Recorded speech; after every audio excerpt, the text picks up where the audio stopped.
En manchette, aujourd'hui, on vous donne rendez-vous dans les sentiers de la Serbie. Bonjour à tous, bienvenue à votre bulletin d'information sur les ondes de CTRB, votre télévision locale et régionale, en ce 24 juillet. Les sentiers de la Serbie, la Société de conservation, d'interprétation, de recherche de Berthier et ses îles, ces sentiers sont accessibles tous les jours. On part de Berthierville, on traverse le premier pont. Tout de suite à votre droite, on a accès au stationnement de la Serbie. Si vous arrivez de Saint-Ignace ou de l'île du Port, eh bien, ça sera à votre gauche, juste avant d'arriver à Berthierville. Notre équipe est allée faire une visite de cet endroit magnifique, connu de plusieurs, mais aussi méconnu de bon nombre de personnes. On regarde le reportage que nous offrent Théo et Alexandre, deux membres de notre équipe. Nous nous sommes rendus au Sentier de la Serbie et nous avons pu observer une grande richesse florale et faunique depuis la tour d'observation construite sur le long du circuit, un parcours de près de 10 km au total. La Serbie, c'est environ 265 hectares de terrain dans les îles de Berthier et grâce à ce long sentier pédestre, il est possible d'observer 245 espèces différentes. La Serbie fut créée en 1985. Le site est ouvert tous les jours. On parle donc de visite libre 365 jours par année et un stationnement vous attend sur place. Le coût est de 5 $ en adulte la journée et il est possible d'obtenir une passe annuelle, 50 $ pour un adulte et 90 $ pour 2 adultes et 2 enfants. Les VR sont aussi le bienvenu avec des frais de 20 $ par nuit.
Sur ce, sur ces belles images et le goût d'aller marcher dans les sentiers de la Serbie, passons à la pause.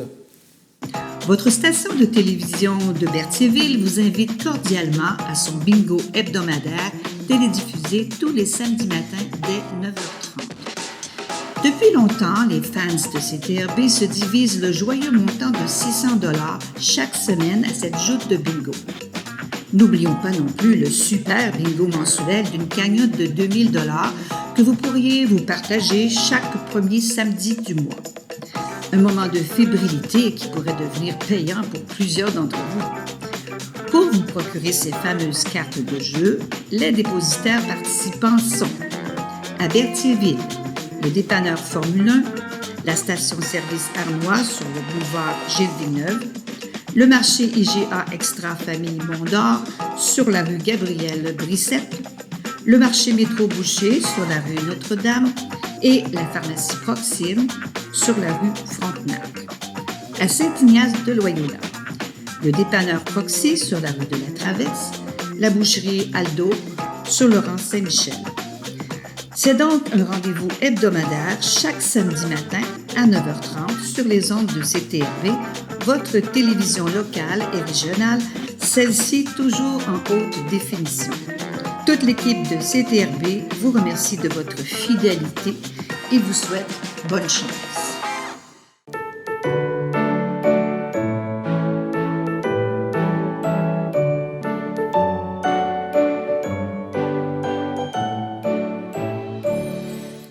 Voici les anniversaires en ce 24 juillet 2024. Le CABA, le Centre d'action bénévole d'Autrey, souhaite bonne fête à Jeannette Plourde. Et la FADOC de l'Île-du-Pas souhaite un heureux anniversaire à Rosanne Terrien et à Régent Sylvestre. C'est votre anniversaire aujourd'hui, en ce 24 juillet. Eh bien, toute l'équipe de CTRB se joint à moi et vous souhaite bonne fête. On en a parlé hier, peut-être connaissez-vous, ou depuis hier un peu mieux, l'INS, l'Institut national du sport, un organisme voué aux athlètes de haut niveau au Québec. Daniel Yvon a rencontré Jean Gosselin, directeur des communications et du marketing pour l'INS. Jean a accepté de nous parler à la veille des Olympiques de Paris. Cette fois-ci, donc, dans la partie du reportage que nous vous présentons, il nous parle des athlètes qui seront justement à Paris et qui ont pu bénéficier de l'INS dans leur préparation. Et ces athlètes seront supportés par l'INS tout au long des Jeux olympiques. On regarde un extrait de la rencontre, de l'entrevue. Le but de notre rencontre aujourd'hui, tu as plusieurs athlètes que vous avez accompagnés, que tu vas regarder à la télévision. Te connaissant, je pense que tu vas être rivé sur les écrans. Tu aimes beaucoup les sports olympiques, que tu vas être fier de voir qu'ils ont performé et peut-être avoir une médaille. Comment vous allez vivre ça, là? Ça commence vendredi, là, les Olympiques. Comment tu vas vivre ça, là? Nous, et c'est clair que, bon, sans connaître les athlètes, je serais déjà devant mon écran, soit de télévision, soit d'ordinateur. Il faudra probablement surveiller ma bande passante dans les prochaines 2 semaines. Il risque d'y avoir une augmentation. Mais directement, nous, ici à l'Institut, on a accompagné, dans certains cas de façon importante, dans certains cas de façon ponctuelle, mais on a accompagné 110 athlètes qui sont présentement sur les 315 de la délégation canadienne. Donc, quand même important, plus du tiers de la délégation canadienne a pu être appuyé par des experts de l'INS Québec. Et donc, c'est certain que c'est ces athlètes-là qu'on va regarder en particulier. Et la particularité qu'on a, parce que l'Institut est membre d'un réseau pan-canadien où il y a 7 organisations comme la nôtre à travers le Canada, mais on est la seule où il y a des plateaux sportifs dédiés à des sports. Donc, on a chez nous 10 sports résidents, l'escrime, le judo, la natation, bon, un paquet de sports comme ceux-là. Et donc, c'est certain que ceux-là, on les surveille d'un peu plus près. Et c'est des gens qui sont chez nous quotidiennement. Nos installations qui sont situées au Parc olympique, ben, c'est en quelque sorte leur bureau. Ils rentrent chez nous le matin, ils ressortent en fin de journée. Et la beauté de nos installations, préparation, c'est qu'ils reçoivent, en plus de leur facilité d'entraînement, l'ensemble des services. Donc, ils peuvent aller à la clinique médicale, recevoir un traitement de physio ou rencontrer un médecin. Ils vont descendre à la salle de préparation physique pour faire leur entraînement hors site. Vont pouvoir suivre des formations ou des ateliers en nutrition, en préparation mentale, par exemple, et vont pouvoir tout simplement se reposer chez nous, faire leurs travaux s'ils sont encore à l'école ou simplement relaxer entre 2 entraînements. Donc, on a vraiment un environnement quotidien d'entraînement qu'on offre à ces athlètes-là, qui sont ni plus ni moins nos petits cousins ou cousines, parce qu'on les voit à tous les jours et on développe une certaine proximité qu'on n'a pas nécessairement quand on ne les côtoie pas quotidiennement. Moi, chaque matin, quand je rentre au bureau, l'escalier passe à côté du bassin d'entraînement de natation artistique. Évidemment, les filles qui sont dans l'eau, je les vois tous les jours, même 2-3 fois par jour, parce qu'on ne reste pas assis dans son bureau.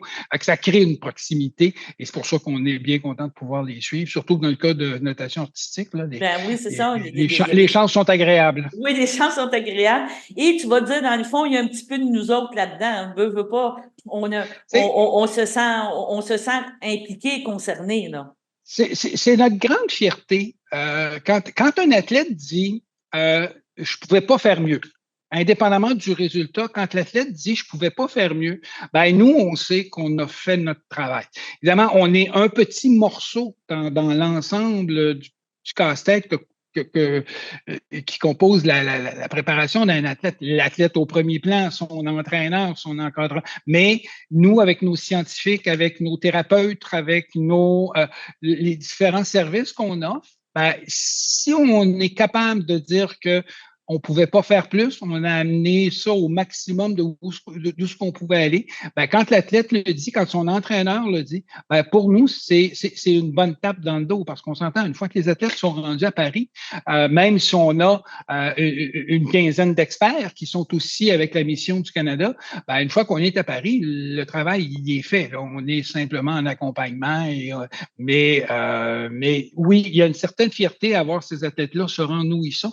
Je vous dirais qu'on est aussi heureux lorsqu'on annonce leur qualification, parce qu'évidemment, pour nous, on vit avec eux toutes les étapes. Entre 2 Jeux olympiques, il y a des Coupes du monde, il y a des championnats du monde, il y a surtout la période de qualification.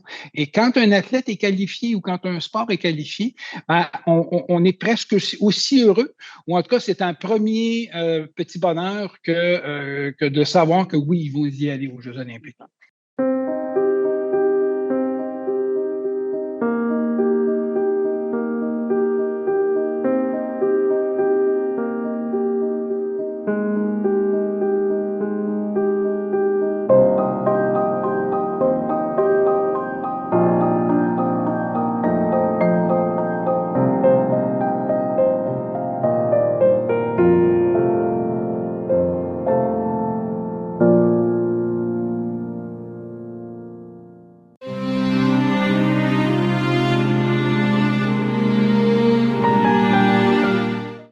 Au Centre Daisy de Saint-Gabriel-de-Brandon le 12 juillet dernier, à 88 ans. Est décédée Mme Pierrette Brancognier, épouse de feu Florian Latour, demeurant à Berthierville. Elle laisse dans le deuil ses enfants, Sylvie Latour, Claude Bernier, Yvan Latour, Marc Latour, Patrick Latour, Annie Latour, Daniel Beaulieu, ses petits-enfants, Sébastien Massé, fils de Sylvie, Jessica Stewart, fils de Marc, Gabriel et Camille Nadeau, fille d'Annie, ainsi que plusieurs neveux, nièces, autres parents et amis. La famille vous accueillera samedi 27 juillet, midi, au complexe funéraire Efterio, 741 Notre-Dame à Berthierville. Suivra une liturgie de la parole à 14h30 en la chapelle du complexe. Mme Brancognier sera inhumée au cimetière de Saint-Ignace de Loyola le même jour. Au CHDL de Saint-Charles-Borromée le 20 juillet à 93 ans et 5 mois, est décédée Mme Solange Lefebvre, épouse de feu Jean-Fernand Bergeron, demeurant à Saint-Ignace de Loyola.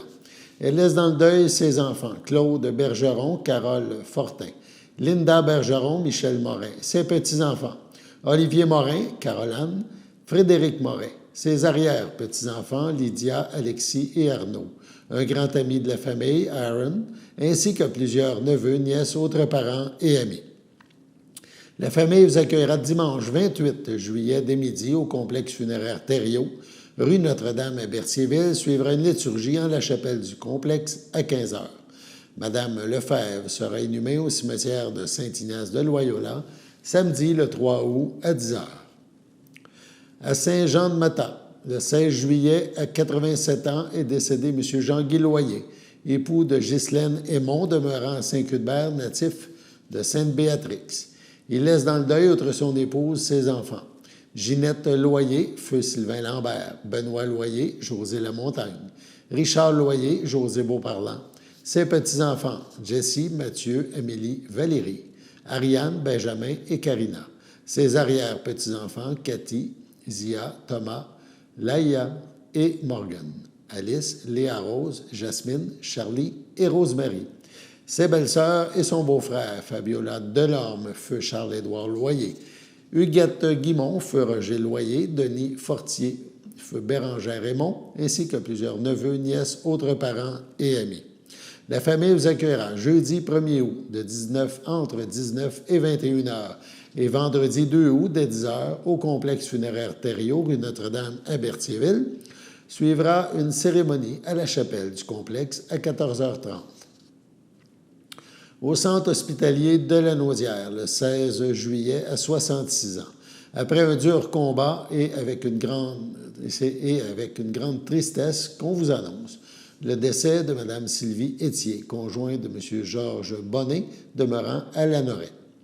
Elle laisse dans le deuil, outre son conjoint et ses filles, Julie Beauparlant, Christian Rinfray, Isabelle Beauparlant, Philippe Adam, sa belle-fille Marie-Josée Bonnet, Maxime Aubin, son beau-fils Mathieu Bonnet, Ariane Leduc, ses petits-enfants Tristan et Élisabeth, ses beaux-petits-enfants Lydia, Chloé, William et Noémie, son frère François Étier, Diane Frenette, la famille Beauparlant et la joie, ainsi que plusieurs cousins, cousines, neveux et autres parents et amis.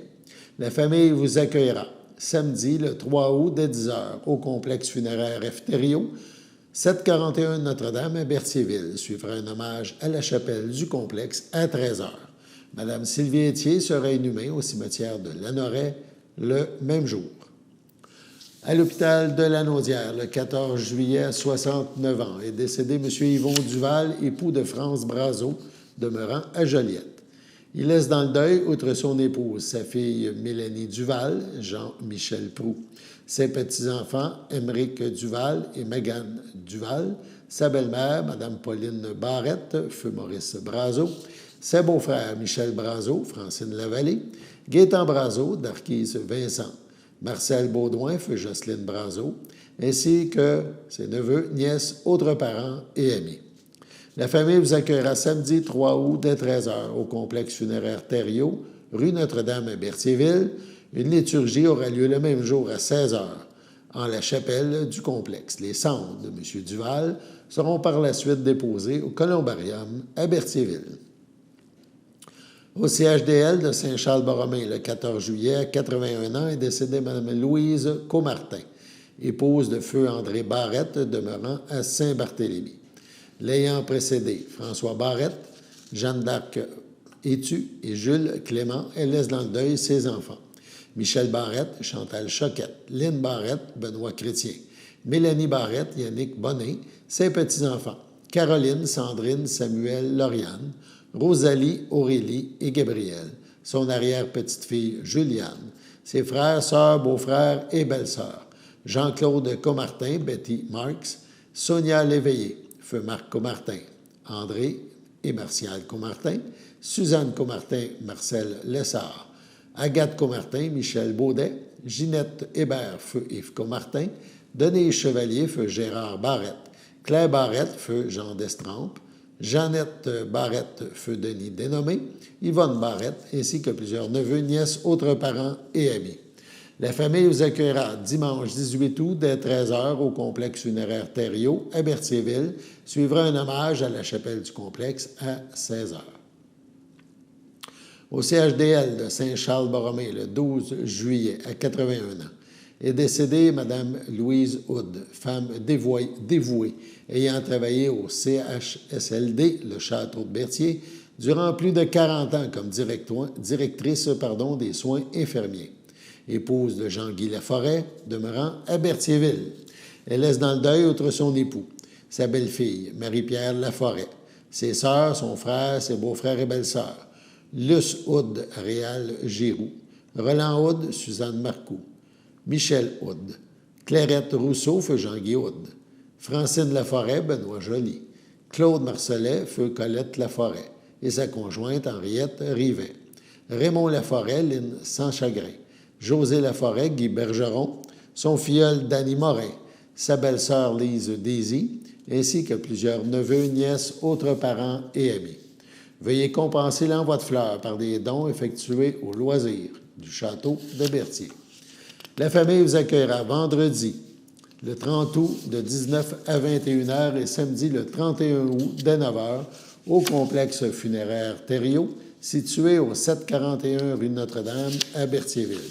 Suivront les funérailles en l'église Sainte-Geneviève de Berthier à 10h30. Madame Louise Hood sera inhumée au cimetière de Berthierville le même jour. À la Villa Berthier, à Berthierville, le 18 juillet, à l'âge de 93 ans et 11 mois, est décédé M. Orient Attin, époux de feu Yvette Aubin, fils de feu Arthur Attin et de feu Rose Alma Piché, demeurant à Berthierville, natif de Mont-Laurier. L'ayant précédé Regina, Marie, Anna, Lionel, Antonio, Béatrice, Laurence, Cyprien et Jean-Guy. Il laisse dans le deuil son fils, Serge Attin, Carole Blaquière, ses petits-enfants, Julie Attin, Jonathan Cloutier, Annie Attin, Yannick Durand, Audrey Attin, Éric Arbour, ses 5 arrière-petits-enfants, Benjamin, Mathieu, Thomas, Élisabeth et Laurent, ses sœurs, Arzénila Attin, feu Omer Boivin, Janine Attin, feu Gérald Legault, ainsi que plusieurs neveux, nièces, autres parents et amis. La famille tient à remercier chaleureusement le docteur Turcotte et le personnel du pavillon Villa Berthier. La famille vous accueillera samedi, le 7 septembre, dès 13 h, au complexe funéraire F. Thériault, 741 Notre-Dame à Berthierville. Suivra un hommage directement au salon à 15 h. Sur ce, passons à la météo.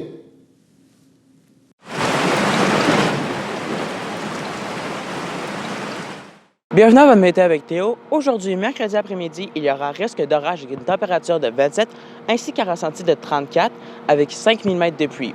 Ensuite, il y aura mercredi soir, il y aura une température de 21 avec un ressenti de 25 ainsi que des risques d'orage avec environ 15 mm de pluie. Jeudi matin, il y aura aussi des risques d'orage avec une température de 20, un ressenti de 22 ainsi que 1 mm de pluie.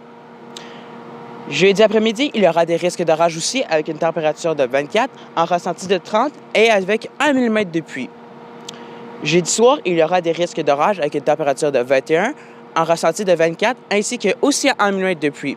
Et finalement, pour jeudi nuit, il y aura une température de 19 avec un ressenti de 20 et avec de la faible pluie avec 2 à 4 mm de pluie. C'était tout pour votre météo.